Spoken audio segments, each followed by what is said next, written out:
안녕하세요. 여러분의 수익률 상승에 도움을 드리고 싶은 헬퍼입니다.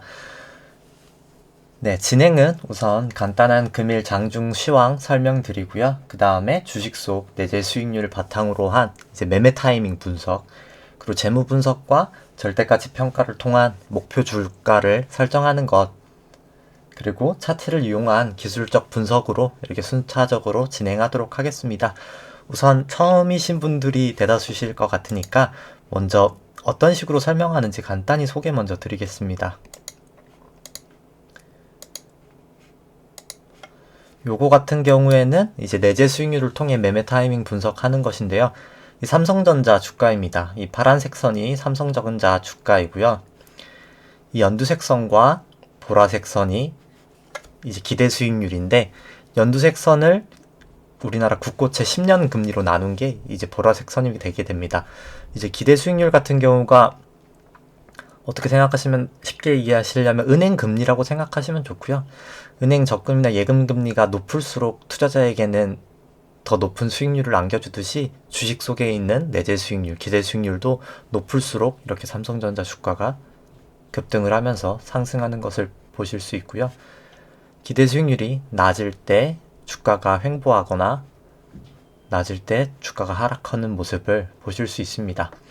그 다음은 이제 절대가치 평가로 재무 분석과 이제 기업 가치 산정하는 겁니다. 첫 번째는 똑같이 삼성전자고요. 이제 여기에 두 가지 표가 나와 있는데, 첫 번째 표는 이제 FCF, 즉 잉여 현금 흐름, 회사에서 이제 벌어들인 현금, 즉 주주가 쓸 수 있는 그냥 회사에서 벌어들인 소득으로 절대 가치 평가를 해서 이제 주가가 얼마나 상승 가능한지 나타낸 거고요. 삼성전자 한 90% 정도 상승 여력이 있는 것으로 나타나고요. 림 모델 같은 경우에는 이제 수익성 기반인 이제 단기 순이익과 자기 자본을 나눈 ROE를 바탕으로 계산을 하는데요. 이 경우에는 140% 정도 가능한 것이 나타나고 있습니다. 이제 나머지는 조금 이따 자세히 설명드리도록 하겠습니다. 우선 먼저 마감 시황입니다. 금일 코스피는 이제 장중이 아니라 종가 기준으로는 이제 사상 최고치를 달성했고요. 이제 코스피가 2772 종가로 최고치를 달성했습니다. 이제 장중에는 사실 등락하는 모습을 보였었는데, 이제 시총과 상위주 같은 경우에도 이제 삼성전자를 포함한 상위 5개주가 다 하락을 하였고요. 코스닥 같은 경우에도 이제 혼조세를 보였고, 이제 상위 1, 2등이 이제 셀트리온 같은 상승을 하면서 이제 사실 코스닥은 상승으로 마감을 하였습니다. 그리고 등락 주식수 같은 경우에는 이제 코스피나 코스닥 같은 경우가 오히려 소폭 이제 혼조세인 모습인데, 코스피는 소폭 이제 상승 주식수가 조금 더 많았고요. 코스닥은 뭐 하락 주식수가 조금 많았지만 이제 유의미한 숫자는 아닌 것 같습니다. 이제 코스피 같은 경우에는 수급 같은 경우에 외국인과 기관이 장 초에 많이 매도를 하게 되면서 증시가 좀 많이 하락을 했었다가, 이제 장 막판에 사실 매수세가, 특히 기관의 매수세가 조금 이어지면서 소폭 상승하는 상황에서 마감이 됐고요. 이제 코스닥 같은 경우에도 외국인과 기관이 장 중반까지 매도를 열심히 하다가 이제 장 막판에 코스닥 같은 경우에 외국인이 순매수로 돌아서면서 이제 지수가 소폭 상승하는 걸로 마감이 되었습니다. 그리고 다음 보여드릴 거는 이제 코스피 수급의 이제 누적 차트인데요. 이제 2011년부터랑 2015년 차트가 있습니다. 차트 보시면은 2011년부터 그냥 2011년만 보면은 이제 2001년부터 이제 개인 투자자분들 같은 경우는 거의 20년 초까지는 매도를 진행하다가 이제 코로나 사태 이후로 주가가 급락하면서 이제 많이 매수세가 돌아왔고요. 그래서 거의 한 40조 정도 매수를 하였고요. 외국인 투자자 같은 경우에는 2008년도 금융위기 지난 이후에 순매수를 지속하다가 오히려 2019년 한 중반부터 지금 현재까지 조금 매도 분위기를 나타내고 있고요. 이제 단기적으로는 좀 코로나 이후 좀 상승하다가 최근에는 조금 매도세를 나타내고 있는 형국입니다. 그리고 그 다음은 이제 코스피 신용장구 수치인데요. 코스피 신용장고 같은 경우에는 현재 거의 뭐 10조를 육박하는 수준까지 상승해 있고요. 역대 상승 최고고, 신용장고를 코스피 시총으로 나눈 지표도 사실상 거의 최고점 수준을 나타내고 있습니다. 코스닥 같은 경우에도 신용장고는 사상 최고점을 기록하고 있고요. 코스닥 경우에도 거의 9.5조, 이제 10조를 향해 달려가고 있는 모습이고, 신용장고 대비 코스닥 지수도 사상 최고치를 나타내면서 개인 투자자분들이 매수를 많이 하고 있는 것을 볼 수 있습니다. 오늘 장이 그래도 상승할 수 있었던 가장 큰 요인은 아무래도 6개월 넘게 지연되던 미국 경기 부양책이 9,080억 달러, 우리 돈으로는 거의 한 1,000조 가량 부양책이 이번 주말에 이제 통과될 것으로 예상이 되면서 미국 증시가 이제 상승했던 게 가장 큰 요인이었지 않나 생각이 되고요. 미국 증시는 어제 나스닥은 한 0.5%, 나스닥은 0.8%, 다우 0.5%, S&P 거의 0.6% 상승하면서 우리나라 시장에 조금 긍정적인 영향을 미쳤습니다. 그럼 이어서 이제 개별 종목 분석 들어가도록 하겠습니다. 종목 분석 같은 경우에는 이제 삼성전자, 하이닉스 반도체 업종, 그 다음에 현대차, 자동차, LG화학, 롯데케미칼, 화학업종, 삼성바이오로직스, 셀트리온, 바이오, 네이버, 카카오, IT, 포스코, 철강, KB금융, 이제 은행 쪽 계열, NC소프트, 게임주, SK텔레콤, 텔레콤, 한국금융지주, 증권업, 이 순서대로 설명을 하도록 하겠습니다. 우선 삼성전자입니다. 삼성전자 같은 경우에는 이제 삼성전자 주가 안에 있는 기대 수익률, 즉 내재 수익률이 되게 어떻게 보면 좀 뚜렷한 패턴을 보이고 있는데요. 내재 수익률이 6% 정도에서 8% 정도까지 하락하게 되면 이제 주가가 고점을 치고 하락하는 모습을 많이 보여왔습니다. 현재는 약간 9%를 조금 초과하는 수준이고요. 9.5% 수준이기 때문에 좀 추가 상승 여력은 아직 남아있을 거라 판단이 되고요. 이 보라색 같은 경우는 이제 금리를 국고채 10년으로 나눈 것인데, 요거 같은 경우에는 사실 제가 만든 것은 아니고 이제 미국 연방준비은행에서 개발해서 페드 모형이라 불립니다. 어제 저녁 같은 경우에도 파월 의장이 지금 현재 미국 증시에 대해 고평가하냐고 기자가 이제 질문했을 때 저금리 기조이기 때문에 이제 페드 모형으로도 고평가를 논할 수는 없다고 답변을 했습니다. 그래서 금리를 조정하면 현재 지금 국고채 금리도 거의 1.7% 매우 10년물 금리가 매우 저금리인 상황이기 때문에 사실 과거랑 비교해도 아직 상승 여력은 조금 남아있다고 판단이 됩니다. 이제 아래는 뭐 퍼나 PBR, 조정 ROE, 보통주, 우선주 비율 이렇게 있는데, 요거는 시간 관계상 전 종목 다 생략하도록 하고요. 이제 필요하신 종목이 혹시 있으시거나 궁금하신 게 있으시면 댓글 남겨주시면 그 종목에 대해서 똑같이 자료를 만들어 드리도록 하겠습니다. 그 다음은 삼성전자의 절대 기준으로 이제 주가 밸류에이션 하는 모델입니다. 요 같은 경우는 이제 삼성전자는 연구 성장률을 3%를 하는 걸로 기준을 삼았고요. 이제 FCF, 즉 잉여현금 흐름, 이제 영업현금 흐름에서 이제 캐펙스는 이제 투자입니다. 투자를 빼서 결국 주주가 실제 가져갈 수 있는 금액으로 이제 밸류에이션 한 건데요. 이제 연구 모델로 돌렸을 때는 한 30조 정도, 삼성전자 같은 경우에는 연평균 한 30조 정도 주주에게 환원할 수 있는 수익성을 가지고 있습니다. 따라서 FCF 기준으로 한 90% 정도 상승할 수 있고요. 그렇게 되면 주가는 현재 73,000원에서 14만원 수준까지도 상승할 수 있는 내재 가치는 있다고 판단이 되고요. 이제 림 같은 경우에는 이제 ROE 기반으로 하는 모델인데요. ROE는 이제 당기순이익 나누기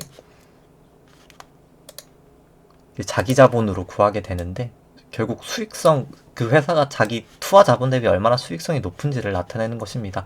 저 같은 경우에는 이제 13%를 기준으로 설정을 했는데, 이 경우에는 140% 정도 상승할 수 있는 여력이 남아있을 것이라고 판단이 되고요. 삼성전자 주가가 현 수준에서 머무르게 된다면 영구적으로 한 8%, 연구 모델 2024년에 한 8.4% 정도 8.4배죠. 8.4배 정도 나타날 것이라고 판단이 되고요. PBR 같은 경우에도 한 1배 정도 수준까지 하락할 수 있을 거라고 판단이 됩니다. 다음은 이제 삼성전자 차트 분석을 하도록 하겠습니다. 이제 차트 같은 경우에는 이제 초장기 추세인 주구봉, 이제 일목균형표에 나오는 주구봉으로 처음으로 분석하고요. 그 다음엔 이제 중기 추세인 주일봉, 그 다음에는 단기 추세인 일봉으로 분석해 드리도록 하겠습니다. 우선 삼성전자 주구봉입니다. 주구봉 같은 경우에는 이제 저 같은 경우에는 구주봉이 양봉이 되고 그 다음에 이게 파라볼릭이라는 보조 지표인데요. 여기 이제 밑에 있으면 매수 신호고 이렇게 위에 있게 되면 매도 시그널입니다. 저 같은 경우에는 구주봉이 양봉으로 한번 돌아선 다음에 이 파라볼릭 시스템까지 매수 시그널을 나오면 그때 매수하는 거를 추천드리고요.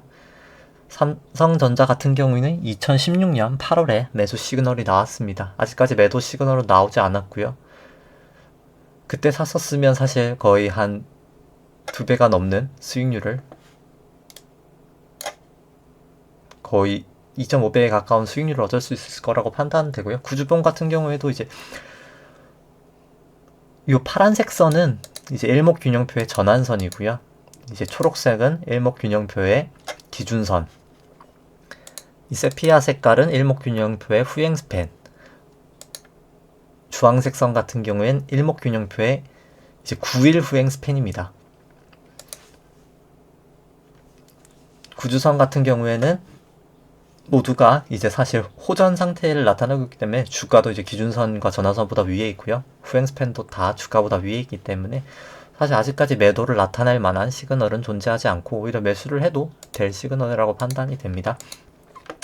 이제 주일봉 같은 경우에는 그냥 주봉 같은 경우에도 이제 전환선과 기준선 위에 주가가 있고 후행 스팬도 다 호전되어 있기 때문에 사실 아직까지 매도 시그널은 나타나지 않지만 좀 RSI가 약간 과열권은 접어들고 있기 때문에 언제든지 한 기준선이나 전환선까지 조정을 보일 수 있다고는 생각이 되지만 장기적으로는 아직까지 상승 추세가 이어지고 있다고 생각은 됩니다.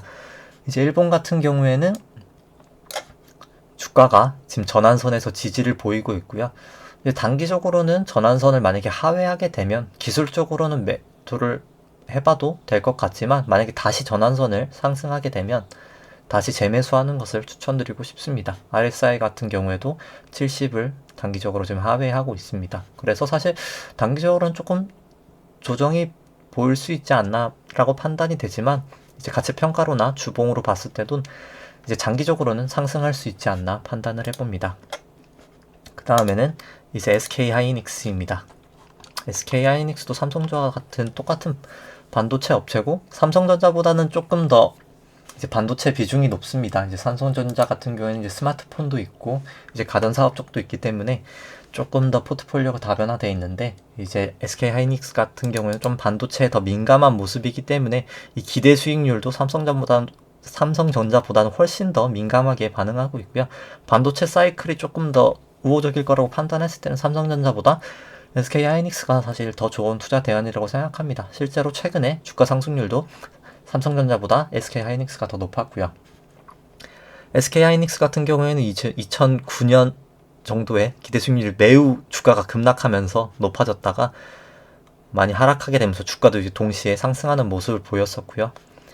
현재 같은 경우에도 이제 높았던 기대 수익률이 많이 떨어지면서 주가는 역으로 이렇게 많이 상승하는 모습을 보였습니다. 이제 이 페드 모형 기대 수익률에서 이제 금리를 나눈 이 페드 모형에서도 아직까지는 금리 대비해서 충분히 주가가 더 상승할 수 있는 여력이 있기 때문에 주식은 추가적으로 상승할 수 있는 모멘텀은 존재한다고 판단이 됩니다. 이제 절대가치 평가로 분석을 해보면 SK 하이닉스 같은 경우에는 연구 성장률을 3%로 제가 설정하였고요. 이제 FCF 기준으로는 이제 영업 현금 흐름에서 이제 캐펙스, 즉 투자 금액을 빼서 주주에게 과연 얼만큼 현금을 줄 수 있는지를 통해서 주가를 분석한 FCF 같은 경우는 현재 주가가 SK 하이닉스 같은 경우에는 11만 8,500원인데 약 22만 8천원까지 상승하여서 한 92% 상승 여력이 있는 것으로 판단이 되고요. 이제 ROE, 즉 수익성으로 밸류에이션 하는 거로는 거의 300% 이상 주식이 상승하는 것을 나타내고 있습니다. 이 경우에는 이렇게 높게 나타나는 경우는 사실 SK하이닉스가 ROE가 상당히 16%로 높기 때문인데요. 그래서 사실 ROE보다는 SK하이닉스 경우에는 이제 FCF로 밸류에이션 한 게 조금 더 정확하지 않나 싶습니다. 그래서 저는 목표 주가 한 22만원 정도까지는 생각을 하고요. 22만원까지 생각하고 만약에 현재 주가가 24년까지 이어진다고 치면 SK하이닉스 펀은 현재 한 20배에서 6배까지, 5.5배까지 떨어질 것이라고 전망을 합니다. 그렇기 때문에 주가는 사실 상승할 수밖에 없을 것 같고요. 장기적으로는. 그 다음에는 이제 차트 분석으로 들어가도록 하겠습니다.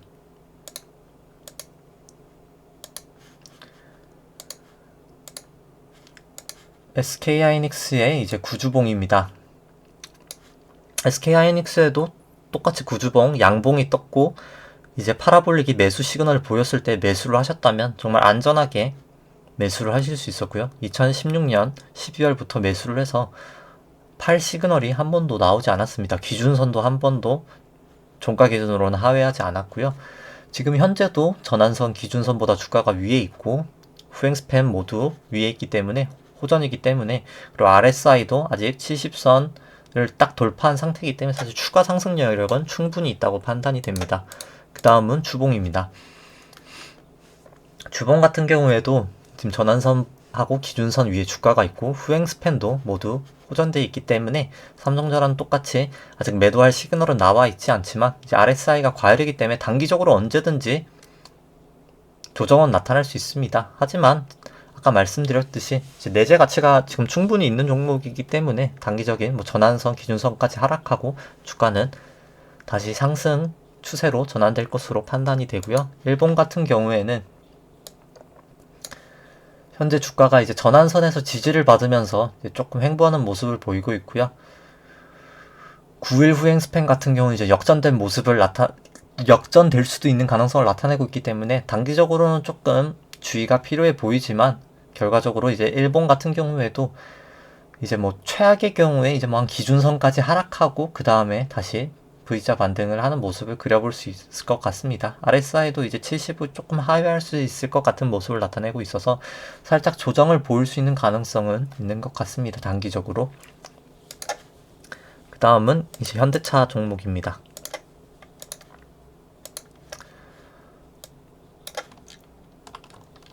현대차 같은 경우에는 이제 기대 수익률이 2009년에 주가가 급락하면서 정말 매우 50% 기대 수익률로 정말 높게 나왔었는데요. 그러면서 주가가 정말 급등을 하게 됩니다.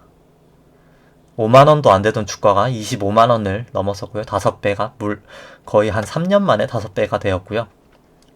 그러나 그때 이후부터 기대 수익률이 하락하면서 주가도 사실 거의 횡보를 하면서 나타나고요. 기대 수익률이 다시 최고점에 다다른 이후에도 주가는 상승하지 못했는데 이 경우는 이제 ROE가 고점을 찍고 하락하기 때문입니다. 현재 같은 경우에는 이제 ROE가 현재에도 지금 아직 상승하지 못하고 있고요. 이 모습을 보시면 과거에 이제 거의 14%까지 수익성이 좋았던 때에서 현재 한 7% 정도 수익성을 보였기 때문에 사실 현재 저 같은 경우에 이제 현대차는 최근에 주가가 급등하면서 사실 추가 상승 여력은 사실 내재 가치를 통해서 분석하기로는 조금 많이 떨어지지 않았나 판단을 합니다. 이제 절대가치 평가로 분석을 해보면요, 이제 잉여흐름 현금에서 이제 캐펙스 즉 투자 금액을 빼서 이제 주가를 산출하는 모형에서는 현대차 주가가 한 24% 정도 상승할 수 있을 것이라고 판단이 되고요. 그러면 현재 주가가 19만원 수준에서 한 23만원 정도까지는 상승할 수 있을 것이라고 판단됩니다. 현대차 같은 경우에는 한 3% 정도 연구 성장 가능한 것으로 판단을 하였고요. 이제 림 모델 같은 경우에서는 현대차가 이제 PBR이 많이 낮기 때문에 이제 장부 가치가 조금 높은 종목이기 때문에 장부 가치가 높아서 사실 미래 가치는 조금 낮았지만 장부 가치가 높으면서 한 35만원까지 상승할 수 있다고 나왔지만 아무래도 림보다는 FCF가 조금 더 신뢰도가 높은 모델이기 때문에 저는 한 24% 정도 상승할 수 있다고 개인적으로 판단을 합니다. 현대차 같은 경우에는 현재 주가가 만약에 24년까지 쭉 이어진다고 하면 현재 퍼가 거의 31로 매우 높은 수준인데요. 이제 당기순이익이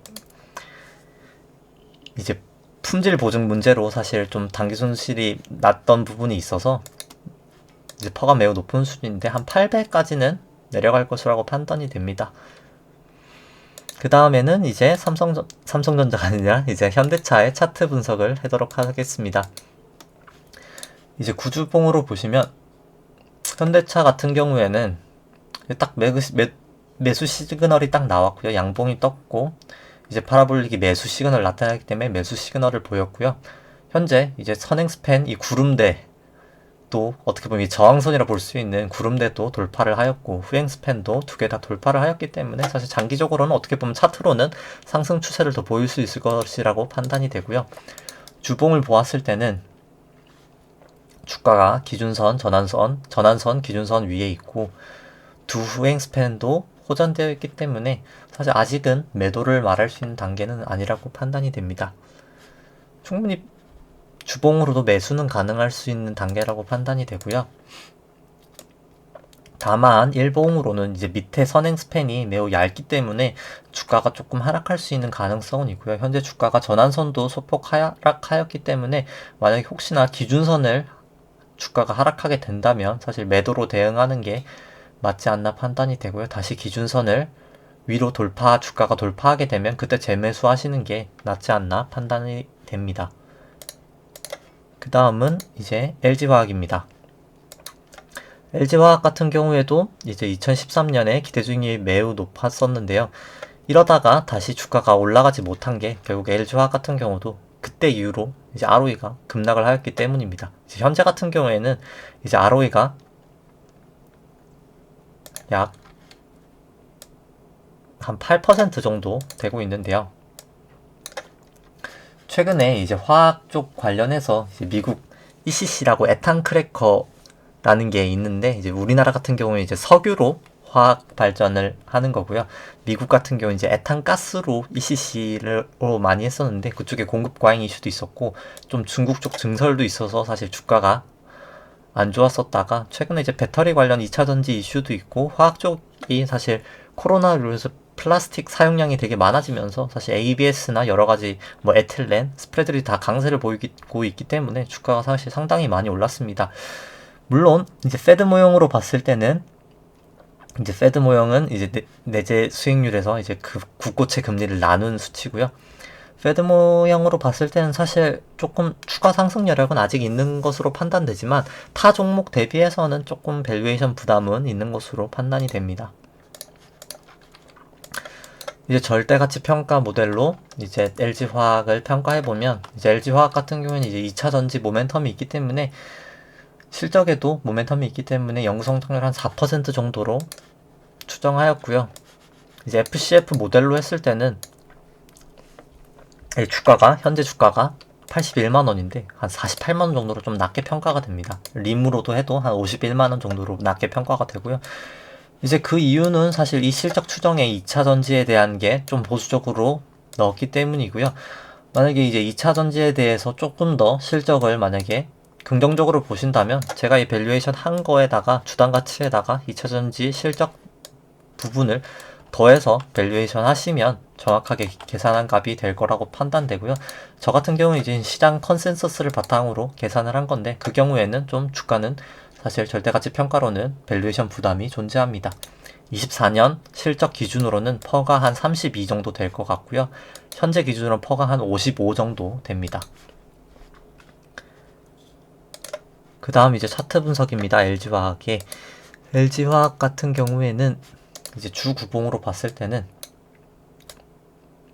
일단 2020년 6월에 매수 시그널이 딱 나왔고요. 양봉에 이제 파라볼릭이 매수로 돌아서면서 양봉이 나왔고 구주선으로도 사실 후행 스팬도 다 호전이고 주가가 전환선 기준선 위에 있기 때문에 사실 구주선으로는 아직 매도 시그널은 전혀 나오지 않고 이런 매수가 가능한 시점입니다. 그 다음에는 이제 주봉입니다. 주가가 아직 전환선, 기준선 위에 있고 후행 스팬도 다 호전이기 때문에 사실 주봉으로도 아직 매도를 말할 수 있는 단계는 아니고요. 충분히 매수하셔도 차트상으로는 나쁘지 않은 상황입니다. 일봉 기준으로는 이제 주가가 사실 전환선에서 약간 저항을 보이고 있는 단계고요. 이제 9일 후행 스팬 같은 경우에는 사실 지금 역전 직전이고, 그렇게 되면 사실 이제 전환선이 떨어질 수가 있고요. 그렇기 때문에 사실 이렇게 되면은 사실 기준선까지 하락할 수 있는 가능성은 조금 높아진 상황이지만, 사실 높아진 상황이고, 사실 여기 부분에 보시면 이제 선행 스팬도 좀 얇은 부분이기 때문에 사실 다음 주가 조금 어떻게 보면 조심해야 되는 단계라고 생각이 됩니다. 만약에 이제 기준선을 하회하게 되면 매도하시는 거를 조금 권해드리고요. 만약에 기준선을 닿았다가 다시 이제 재상승을 하게 되면 그때는 그냥 홀딩 하셔도 충분히 괜찮은 전략이지 않을까 싶습니다. 그 다음은 이제 롯데케미칼입니다. 이제 롯데케미칼 같은 경우에도 2018년, 19년 사이에 이제 주가가 이제 매우 급락을 하면서 사실 기대 수익률이 매우 높아지면서 주가도 엄청나게 급등을 하였습니다. 그러다가는 이제 사실 좀 주가가 많이 급등한 탓에 이제 내재 수익률도 많이 떨어지면서 주가가 다시 급락을 하였는데요. 이제 현재 같은 경우에는 요거는 이제 조금 시결이 너무 길다 보니 차트가 잘 안 보여서 이제 2012년부터 차트 모양을 보시면 현재 같은 경우에도 이제 화학 쪽 같은 경우에는 스프레드가 좋고, 이제 향후에도 화학 쪽을 좀 긍정적으로 이제 인플레이션은 발생하면서 화학 쪽 제품들 가격 스프레드를 좀 좋게 보시는 분들이 많기 때문에 사실 저도 화학 쪽 실적이 되게 좀 괜찮게 나올 것이라고 판단이 되고요. 이제 현재 내재 수익률 상으로도 사실 과거 대비해서 상당히 높은 수준입니다. 따라서 주가는 좀 추가적으로 상승할 수 있을 것이라고 판단을 하고요. 이제 절대가치 평가를 했을 때 롯데케미칼 같은 경우에는 이제 2% 연구 성장률을 가정하였고요.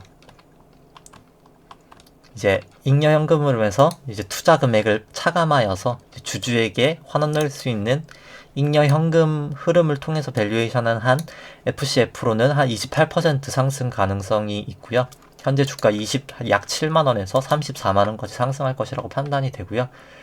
이제 ROE, 즉 수익성 바탕으로 내재 가치를 평가했을 때는 약 108%, 즉 주가 한 55만원까지 상승할 수 있을 것이라고 판단이 됩니다. 이제 현재 같은 경우에는 연말에 약 퍼가 한 29 정도 예상이 되는데, 주가가 이제 더 이상 상승하지 않고 현재 수준을 머무른다고 치면 퍼가 한 7%까지 하락할 수 있을 것이라고 판단이 되고요. 그 다음에 이제 롯데케미칼 차트 분석으로 가면, 롯데케미칼 같은 경우에는 이제 구주봉으로 보시면 딱 매수 시그널이 올해 12월에 딱 나왔었습니다.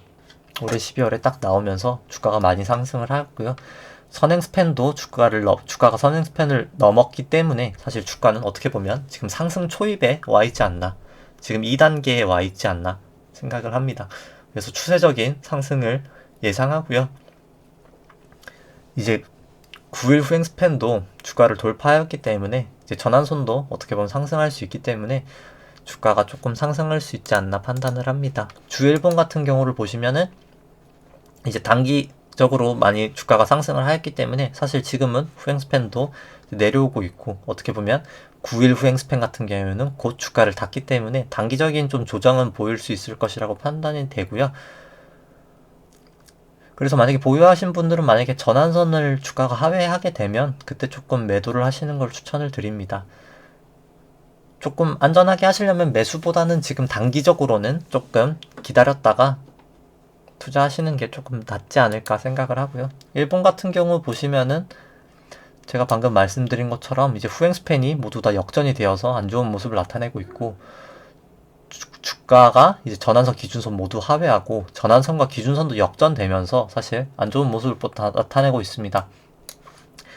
이 경우에는 사실 기술적으로 50일 이평, 이게 검은색 선이 50일 이평인데요. 50일 이평을 닫고 반등을 하던지 아니면 선행 스펙 거의 바닥 혹은 선행 스펙 상단을 터치하고 그 다음에 반등할 것이라고 생각되는데, 반등을 하고 50일 이평이나 오히려 기준선을 다시 상회하게 되면 그때 재매수하는 것을 추천드립니다.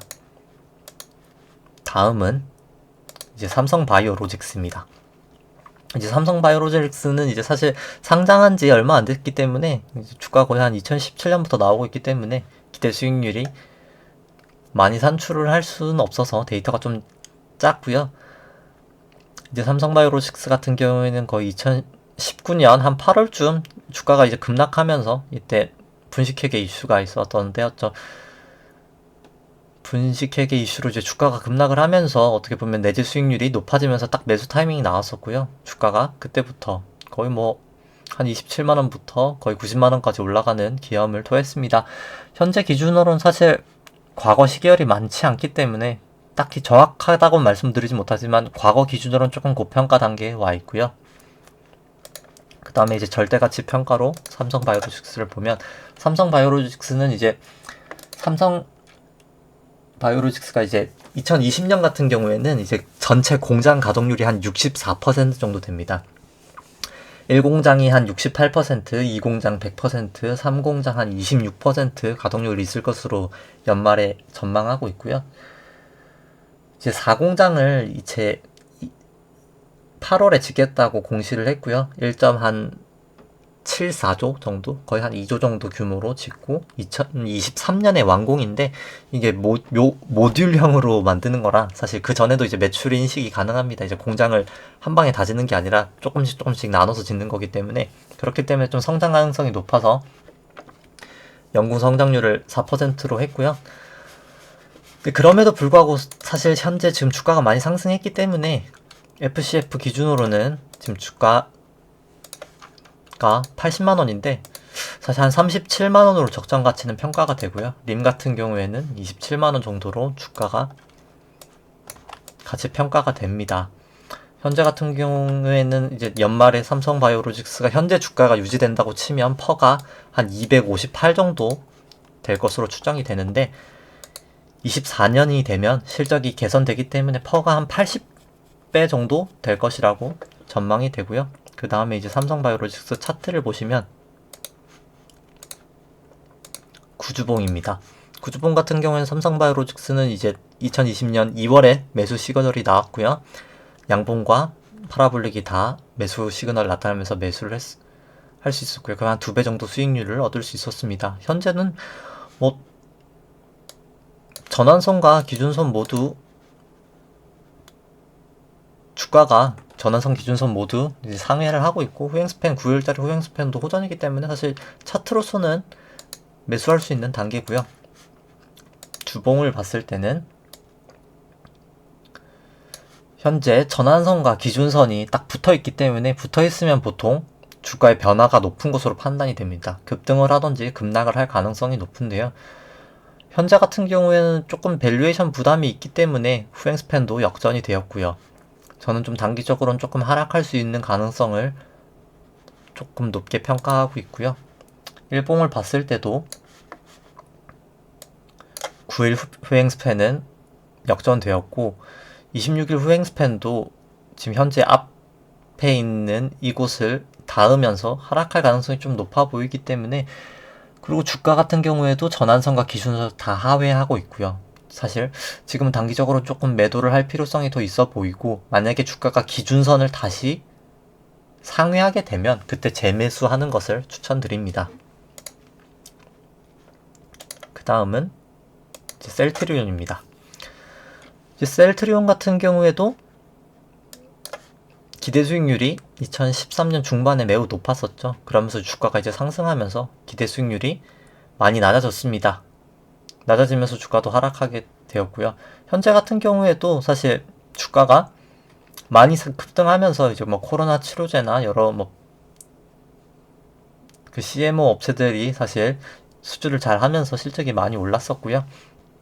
이제 금리를 보정 안 했을 경우에 좀 밸류에이션 부담이 있어 보이지만, 금리 조정을 했을 때 이 페드 모형으로는 아직까지 충분히 상승 여력이 있기 때문에 주가가 급등했음에도 불구하고 내재 가치로는 상승 여력은 좀 존재한다고 판단이 됩니다. 이제 절대가치 평가 기준으로 평가를 했을 때는요. 잠시만요. 네, 다시 됐습니다.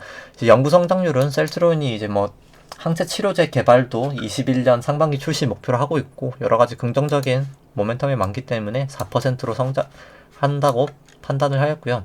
현재 주가가 80만 원인데 이제 FCF로 평가를 했을 때는 제가 삼성바이오로직스로 말씀드렸네요.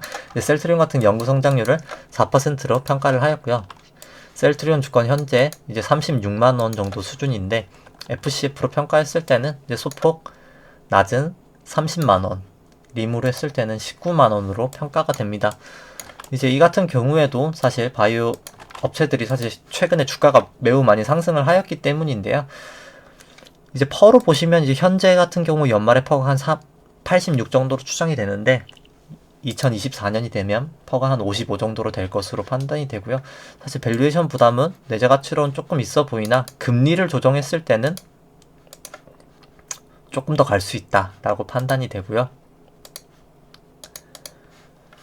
셀트리온 차트를 보시면 이제 구주봉으로 봤을 때는 아직까지 파라볼릭 같은 경우에는 오히려 매수 신호는 나오지 않았습니다.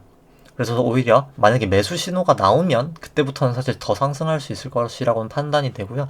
후행스팬 같은 경우에는 둘 다 이제 호전을 보이고 있고 전환선과 기준선도 호전 상태이기 때문에 사실 구주선으로 봤을 때는 이제 파라볼릭 같은 경우가 매수 시그널은 나오지 않았지만 이제 매수를 하기에는 나쁘지 않은 차트라고 판단이 되고요. 이제 그냥 단순한 주봉을 봤을 때는 수행 스팬이 둘 다 호전되었고 이제 기준선과 전환선 같은 경우에는 주가가 그 위에 있지만 사실 지금 붙어 있기 때문에 이게 사실 조금 주가의 변동성은 높을 수 있는 상황이나 아직까지 위에 있기 때문에 주가가 기준선을 하회하지 않는다면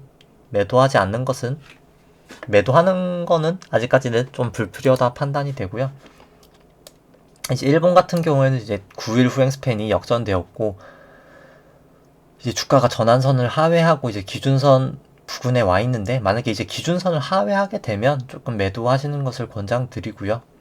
현재는 아직까지 이렇게 매도할 만큼 악화되지는 않은 상태라고는 판단이 됩니다. 그 다음은 이제 네이버입니다. 네이버고요. 네이버 같은 경우에는 현재 지금 기대 수익률로 봤을 때는 조금 밸류에이션이 좀 많이 부담이 있는 상태이나 이제 워낙 저금리 상태이기 때문에 금리 조정을 한 수익률 기준으로는 아직까지 조금 상승 여력은 있는 것으로 판단이 됩니다. 이제 절대가치 평가로 네이버는 이제 연구 성장률을 4%로 제가 설정을 하였고요. 현재 주가가 이제 28만 원인데 FCF로 주가를 추정했을 때는 약 97% 상승한 55만 원 정도로 주가가 추정이 되고요. 림으로 추정했을 때는 27만 원, 거의 현재 수준과 비슷한 적정 가치 평가가 되고 있다고 판단이 됩니다. 따라서 네이버는 이제 절대가치 평가로는 매수하기에 나쁘지 않고 오히려 매수하기에 좋은 종목이라고 판단이 되고요. 이제 퍼 같은 경우에도 20년에는 한 50배 정도 될 것으로 추정되나 24년에는 이제 실적이 개선되면서 약 한 30배 정도까지 내려갈 것으로 판단이 됩니다. 그 다음은 이제 네이버 차트입니다.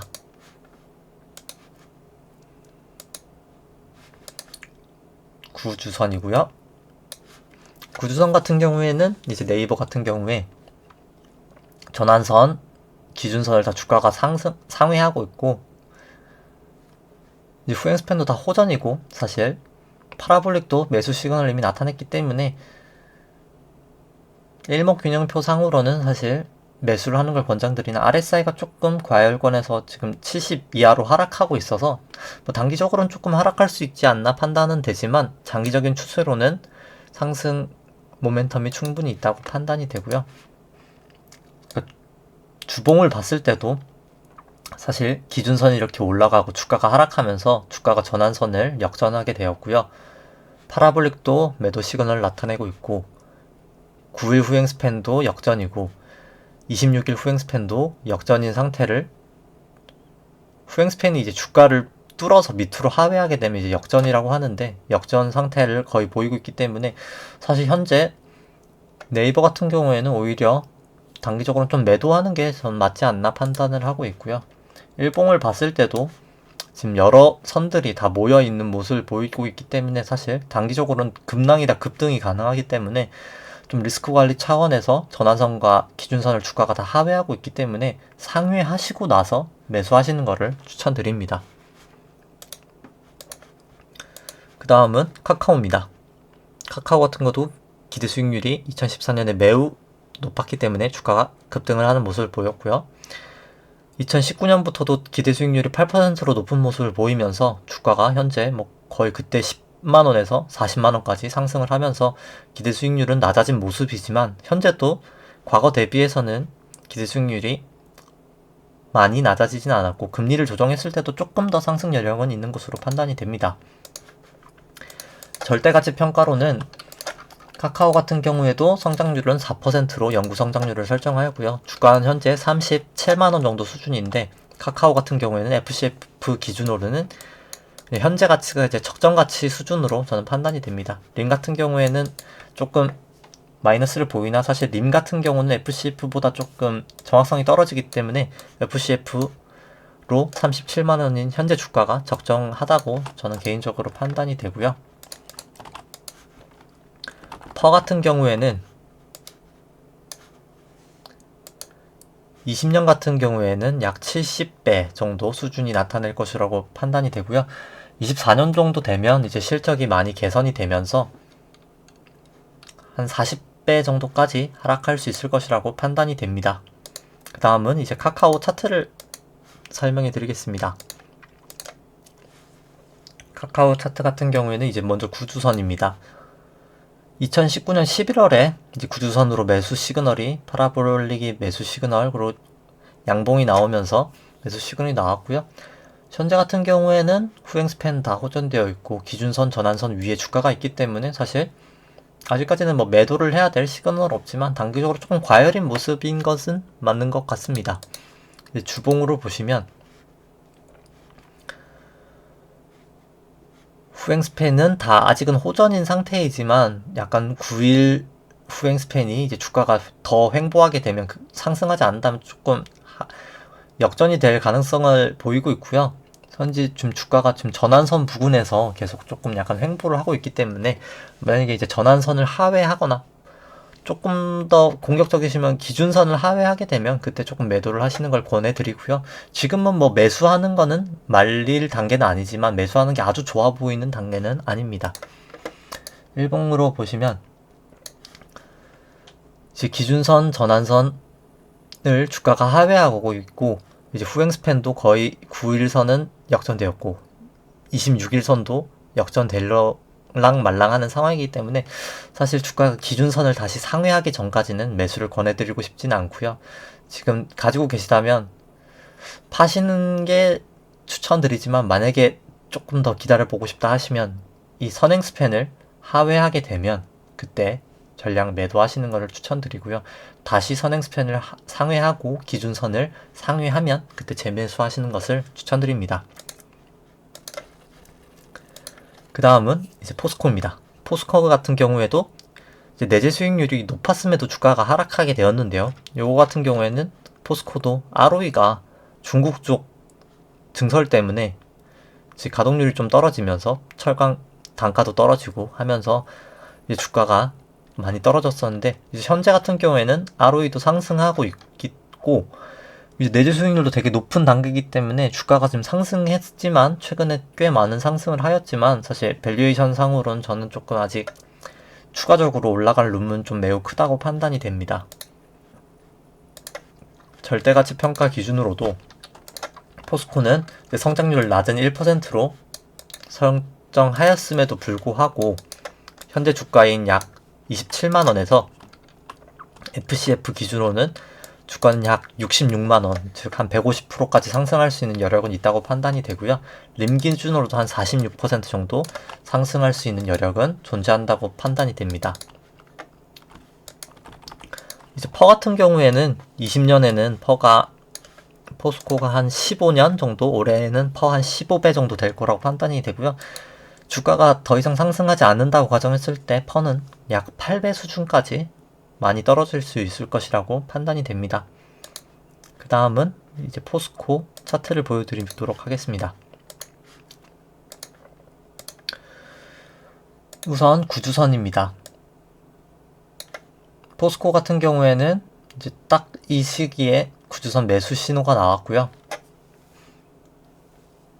근데 그럼에도 불구하고 사실 저는 장기적으로는 상승할 수 있다고 생각하지만 이 2007년부터 76만원 주가부터 어떻게 보면 물려있는 이 개미 투자자분들이, 개인 투자분들이 많기 때문에 여기에 되게 매물벽이 많은 것을 이 선행 스팬이 되게 두터운 것을 보실 수 있습니다. 그래서 사실 올라가면서도 약간의 진통은 있을 것이라고 판단이 되고요.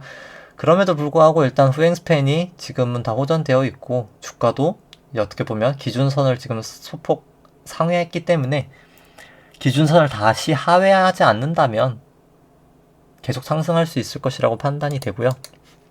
이제 주일봉으로 봤을 때는 최근에 주가가 상승하면서 전환선 기준선보다 주가가 다 위에 있으면서 호전되었고 후행 스팬도 다 호전이기 때문에 사실 단기적으로는 구름을 뚫고 이제 살짝 저항을 받을 것으로, 그러니까 하락을 할 것이라고, 조정을 보일 것이라고 판단은 되지만 한번 조정을 보인 이후에 다시 추세적으로 상승을 할 것이라고 판단이 됩니다.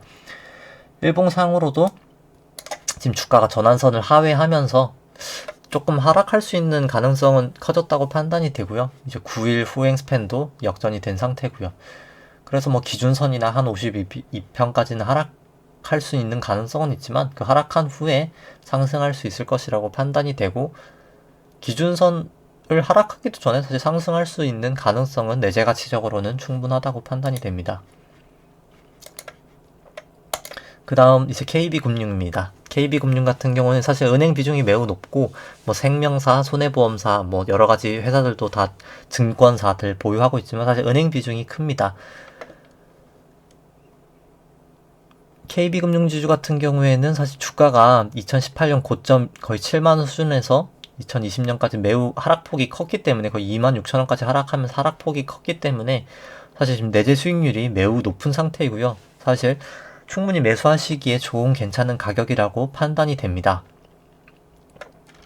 그리고 KB 지주가 금융 같은 경우에는 사실 은행 계열이기 때문에, 그러니까 은행이 메인이기 때문에 굳고 10년, 즉 순이자 마진인 NIM이 이제 기준금리에 사실 가장 큰 연동을 받게 되는데요. 어떻게 보면 굳고 10년이 그 기준금리에 선행하는 역할을 하기 때문에 굳고 10년과 주가가 매우 유사한 모습을 보이고 있는 것을 보실 수 있습니다.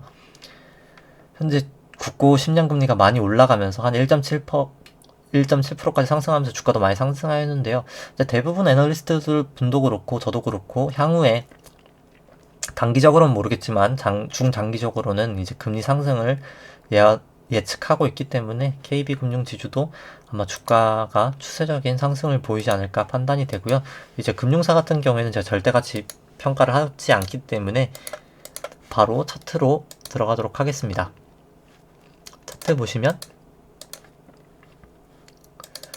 구주봉 같은 경우에는 KB지주는 딱 지금 매수 시그널이 딱 파라볼릭이 매수 시그널 나오고 양봉 나오면서 매수 시그널이 나왔고요. 단기적으로는 조금 조정을 지금 보여서 꼬리를 보이고 있지만 주가가 캔들이 후행 스팬이 호전을 보이고 있고 9일 후행 스팬도 사실 호전을 보이고 있기 때문에 충분히 매수하기에 나쁜 타이밍은 아니라고 생각이 됩니다. 구주선을 봤을 때는 장기적으로. 그 다음엔 이제 주봉인데요.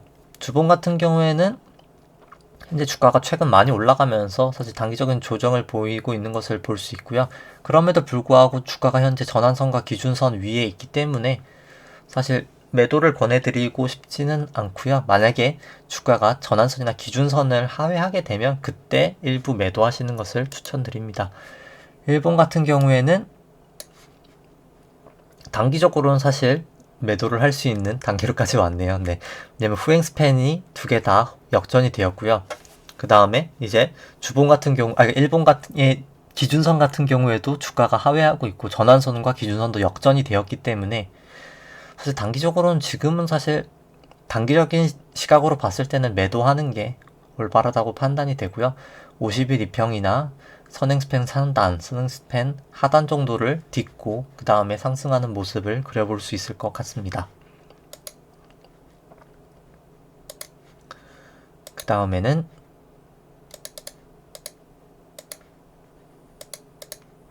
죄송합니다. 그 다음에는 이제 NC소프트입니다. NC소프트는 뭐 최근에 이제 컴투스의 이제 서머너 주어가 이제 중국에 진출하게 되면서 좀 중국 시장에 진출 기대감으로 좀 주가가 많이 올라갔고요. 코로나 때문에 게임을 많이 하게 되면서 그 영향으로 주가가 좀 급등한 부분도 있습니다. 이제 내재 수익률 같은 경우에는 사실 조금 밸류에이션 부담이 있는데 이제 금리를 조정한 페드 모형 같은 경우에는 사실 아직까지 충분히 상승 여력이 있다고 판단이 되고요.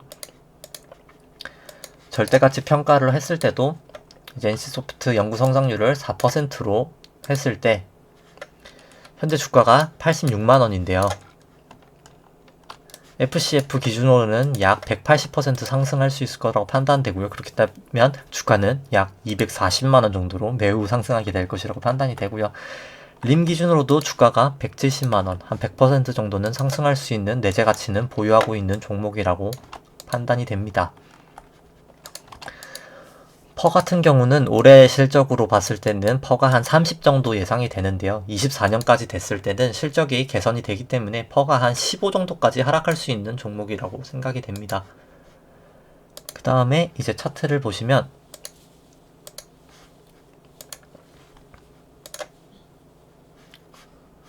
구주선을 봤을 때는 매수 시그널이 여기도 나왔었고 여기는 매도 시그널이 나왔고 매수 시그널이 2019년 최근에는 가장 5월에 빨리 나왔었는데요.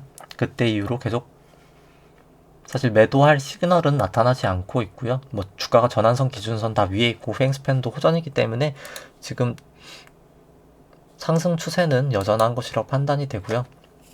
이제 다만 주봉상으로는 후행스팬이 역전되는 모습을 보이고 있고 주가가 기준선을 하회하였고 전환선과 기준선이 이 부분에서 이미 역전이 되었기 때문에 사실 만약에 기준선을 하락하고 전환선까지 하락하게 된다면 그때는 이제 기술적으로 이제 매도를 하시는 거를 권장해 드리고요.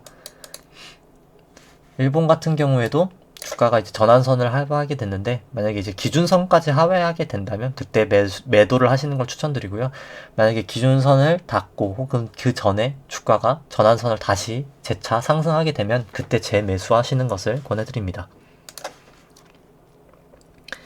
그 다음은 이제 SK텔레콤입니다. SK텔레콤 같은 경우에는 이제 5G 모멘텀이나 뭐 그런 걸로 이제 최근에 좀 코로나 때 급락한 이후에 다시 급등을 하면서 사실 내재 수익률 기준으로는 조금 밸류에이션 부담은 있지만 워낙 지금 현재 저금리이기 때문에 금리를 조정했을 때는 약간 상승 모멘텀은 상승할 수 있는 가능성은 있는 종목이라 판단이 되고요. 이제 연구 성장률을 SK텔레콤은 3%로 제가 설정을 하였고요. 현재 주가가 약 25만원 정도 수준인데 FCF 기준으로는 현재 주가가 한 66만원, 상승률은 한 170% 정도 상승할 수 있을 것이라고 판단이 되고요. 림 기준으로는 한 44만원 정도, 주가는 78% 정도 상승할 수 있는 여력이 있는 종목이라고 내재 가치적으로는 판단을 합니다. 퍼 같은 경우에는 이제 올해 한 14배 정도 예상을 하고요. 2014년까지 현재 주가가 유지된다고 치면 퍼가 한 8배까지 하락할 것으로 판단을 합니다. 그 다음 이제 SK텔레콤 차트를 보여드리면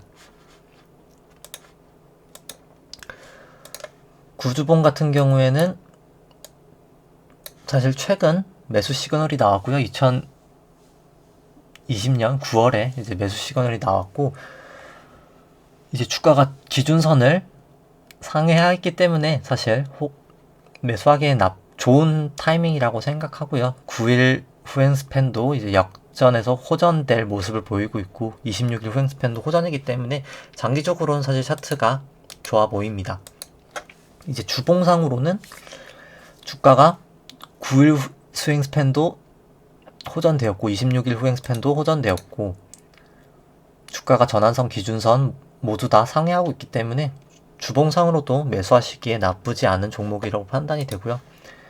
일봉상으로도 주가가 현재 상승 추세를 꾸준히 유지하고 있고 아직 전환선에서 지지를 보이고 있기 때문에 만약에 주가가 전환선을 하회하거나 기준선을 하회하지 않는 이상 매수를 추천드리고 싶습니다. 그 다음은 이제 증권주인 한국금융지주입니다. 한국금융지주 같은 경우에는 이제 내재 수익률과 주가가 매우 높은 상관관계를 보이는데요. 내재 수익률 높을 때 주가가 딱 정확하게 오르고 내재 수익률을 낮을 때 주가가 하락하는 모습을 이렇게 보이게 됩니다.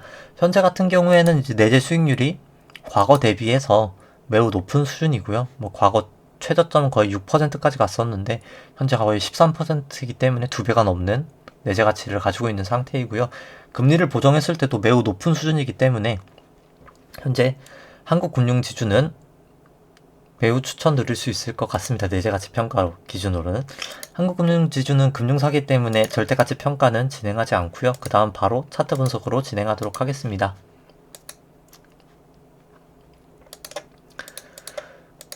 우선 구주선입니다.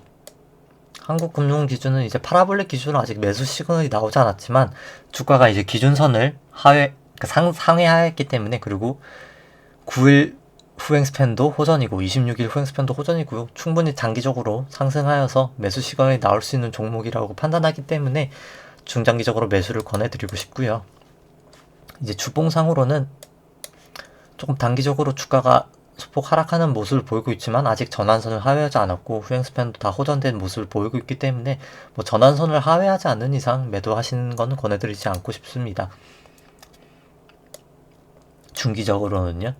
다만 이제 단기적으로는 주가가 이제 전환선 기준선 모두 다 하회하고 있고 전환선 기준선도 지금 역전될 모습을 보이고 있기 때문에 후행 스팬도 26일은 지금 역전 직전이고 9일 후행 스팬은 이미 역전되었기 때문에 단기적으로는 조금 매수를 권해드리고 싶지는 않습니다. 만약에 이 선행 스팬까지 뚫리게 되면 그땐 정말 매도를 권해드리고 싶고요. 지금도 사실 일부 매도를 하는 거는 나쁘지 않은 판단인 것 같지만 사실 내재 가치가 워낙 높은 종목이기 때문에 제 생각엔 아마 이 선행 스팬 하단 정도를 디디고 다시 상승하는 모습을 예상해 봅니다. 그 다음에는 이제 코스피 차트고요. 코스피 구주선 같은 경우에는 이제 코로나 급락 이후에 다시 매수 시그널이 나오면서 급등하는 모습을 보였습니다. 현재 중장기적으로는 후행 스팬 모두 다 호전이고 주가가 전환선 기준선 위에 있기 때문에 사실 상승 추세인 건 분명한 것으로 보이고요. 주봉을 봤을 때도 주가가 다 전환선 기준선 위에 있고 후행 스팬도 다 호전이기 때문에 여전히 상승 추세인 것을 볼 수 있습니다. 일본 기준으로도 사실 주가가 아직 전환선 위에 있고 후행 스팬도 다 호전이기 때문에 코스피는 여전히 일단 상승 추세이고요. 만약에 전환선을 하회하게 되면 그때 기술적으로 좀 매도하시는 것을 권해드립니다. 그 다음은 이제 사실 설명드릴 건 다 드렸는데 간단하게 코스피 밸류에이션 하는 거를 좀 보여드리도록 하겠습니다. 잠깐 지금 컴퓨터가 좀 멈췄네요. 잠시만요.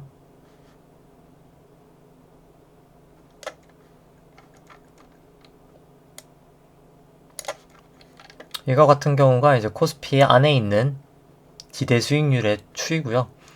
이 기대 수익률과 국고채 금리가 어떻게 보면 일정한 간격을 두고 움직이는 것을 볼 수 있습니다.